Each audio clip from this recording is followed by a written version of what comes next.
Big boss షోకు 2 సార్లు వెళ్ళొచ్చాడు గౌతమ్ కృష్ణ. మొదటిసారి finale వరకు చేరకుండానే ఎలిమినేట్ అయ్యాడు. రెండోసారి మాత్రం వైల్డ్ కార్డ్ లా వెళ్లి వైల్డ్ ఫైర్ అయ్యాడు.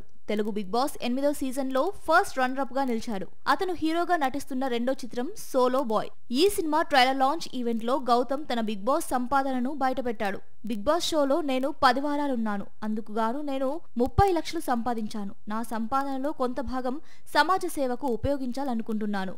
ఈ ఆలోచన నాకెప్పుడు వచ్చిందంటే 25 ఏళ్ల మురళీ నాయక్ అనే వ్యక్తి ఆపరేషన్ సింధూర్ లో దేశం కోసం పోరాడి వీరమరణం పొందారు. మరి నేనేం చేశాను అని ఆలోచించుకున్నాను.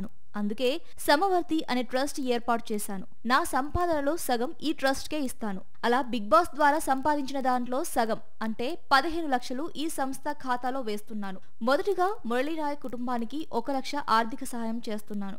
నేను చచ్చేలోపు 1,00,000 మందికి సాయం చేయాలన్నదే నా కోరిక.